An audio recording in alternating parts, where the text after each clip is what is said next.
అనేది నా వరకు ఒకసారి ఆలోచిస్తే మాత్రం ఇది ఒక హాస్యాస్పదంగా అంటే ఒక జోక్ లాగా అయిపోయింది. కేసీఆర్ బిడ్డ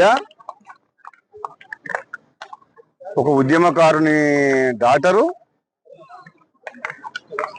తెలంగాణ రాష్ట్రం ఏర్పాటులో కీలక పాత్ర పోషించిన కేసీఆర్ బిడ్డ అయ్యుండి ఈ రోజు వరకు వాళ్ళ కుటుంబానికి కేసీఆర్ కవితకైనా హరీష్ రావుకైనా కేటీఆర్ కైనా వాళ్ళందరికీ ఎవరి ద్వారా గుర్తింపు వచ్చింది?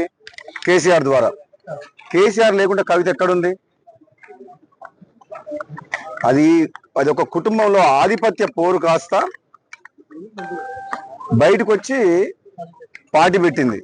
నిజంగా ఇది ఒక పెద్ద జోక్ కవిత పార్టీ అంటే. కవిత డెఫినెట్ గా మొట్టమొదటి సమావేశాలనే ఒక ఆడ కూతురు ఆడపిల్లకు తండ్రి అంటే ఎంత ప్రేమ ఉండాలి? ముఖ్యంగా తండ్రికి కూతురు అంటే అంతే ప్రేమ ఉంటుంది, కూతుర్లకు కూడా తండ్రి అంటే అంతే ప్రేమ ఉంటుంది. ఆయన ఒక ఉద్యమకారుడు. కేసీఆర్ తెలంగాణ రాష్ట్ర ఏర్పాటులో కృషి చేసిన వ్యక్తి. అటువంటి వ్యక్తిని స్వయాన కూతురే ఆ విధంగా మాట్లాడడం అనేది డెఫినెట్ గా ఆమె మొట్టమొదటి సమావేశంలోనే తప్పు చేసింది. దాంతో తెలంగాణ ప్రజలందరూ కూడా ఆలోచించుకుంటారు ఏమని, ఇక తండ్రిని గౌరవించుకోలేని మనిషి ప్రజలకు తల్లి ఎట్లయితుంది? ఇదైతే నేను తీవ్రంగా బాధతో చెప్తున్నా. చాలా తప్పు మాట్లాడింది కవిత.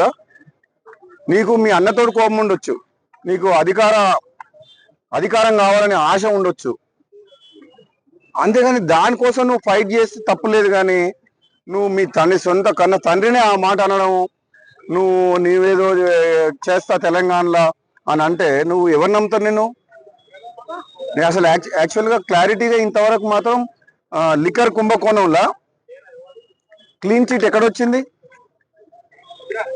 మద్యం కుంభకోణం విషయంలో కోర్టు ఇంకా పెండింగ్లే ఉన్నది. దానికి మంచి ఆధారాలు కూడా ఉన్నాయి.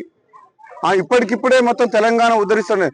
తెలంగాణ సంగతి తర్వాత కానీ మేము చాలా మంది నువ్వు చూసుకునేటోళ్ళు. కానీ ఫస్ట్ నువ్వు ఆ కేసులకి వెళ్ళి ఎట్లా బయటపడుతావు అది చూసుకో ఫస్ట్.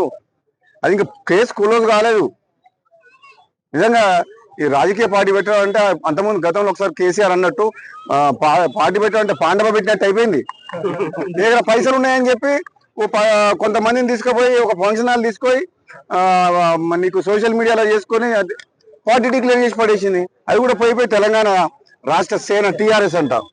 ఎంత తెలివిగా ఆ పేరును వాడుకొని ఏదో కొన్ని సీట్లు మాట్లాడుకొని మళ్ళీ రేపు పొద్దున గెలిచి రాజకీయ లబ్ధి కోసం ప్రయత్నం చేసిన తప్పితే కవిత వల్ల ఏమి ఊరు లేవదు, ఏమంటారు ఇంకా ఊరు లేవదు, పీరు కాలేదు.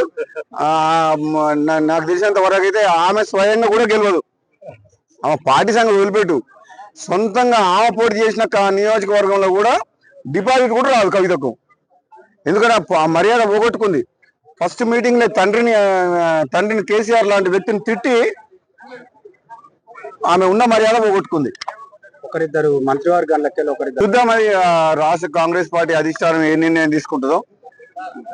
గతంలో నాకు కాంగ్రెస్ పార్టీ హామీ ఇచ్చింది కాబట్టి ఒకవేళ అవకాశం వస్తే కాంగ్రెస్ పార్టీ అధిష్టానం ఇస్తే తప్పకుండా ఈ ప్రాంత ప్రజలకు, మునుగోడు నియోజకవర్గ ప్రజలకు, తెలంగాణ రాష్ట్ర ప్రజలకు నిజాయితీగా రాహుల్ గాంధీ గారి నాయకత్వంలో, ముఖ్యమంత్రి రేవంత్ రెడ్డి గారి నాయకత్వంలో ఈ ప్రాంత అభివృద్ధికి, పార్టీ కొరకు, ప్రభుత్వం మంచి పేరు తెచ్చే విధంగా ఈ ప్రజల కోసం పనిచేస్తా. నాకు కూడా నమ్మకం ఉంది. తప్పకుండా కాంగ్రెస్ పార్టీ అధిష్టానం ఇచ్చిన మాట నిలుపుకుంటుందని నాకు పూర్తి విశ్వాసం ఉంది. ఈ 5 రాష్ట్రాల ఎన్నికలు అయిపోయిన తర్వాత నాకు కూడా అనిపిస్తుంది తప్పకుండా మంత్రివర్గ విస్తరణ జరిగితే అధిష్టానం నా విషయంలో తప్పకుండా సీరియస్ గా ఆలోచించి నిర్ణయం తీసుకుంటుందని చెప్పి అనుకుంటున్నాం. డెఫినెట్ గా ప్రపంచంలో ఎక్కడ యుద్ధమైనా సరే మనం ప్రపంచ దేశాల మీద ఎటువంటి ముడి సరుకుల మీద ఆధారపడ్డప్పుడు ఆ యుద్ధ ప్రభావం అనేది భారతదేశం మీద ఉంటది. కాబట్టి డెఫినెట్ గా మనకు ఇప్పుడు డీజిల్ కొరత, పెట్రోల్ కొరత ఉన్నది. అది టెంపరీ సమస్యనే. కాబట్టి రాబోయే రోజుల్లో యుద్ధం ముగిసిన తర్వాత మనం ఆటోమేటిక్ గా నార్మల్ అయిపోతుంది. కాబట్టి దాన్ని రాజకీయం చేయాల్సిన అవసరం లేదు. కేంద్రంలో బీజేపీ పార్టీ ఉంది, రాష్ట్రంలో కాంగ్రెస్ పార్టీ ఉంది. కాబట్టి ఒక ప్రత్యేకమైన పరిస్థితి, యుద్ధ వాతావరణం వచ్చినప్పుడు మనం అర్థం చేసుకొని ప్రజలందరూ కూడా సహకరించాలి తప్పితే దాన్ని కూడా రాజకీయం చేయడం కరెక్ట్ కాదు అని చెప్పి నేను అంటున్నాను. Thank you.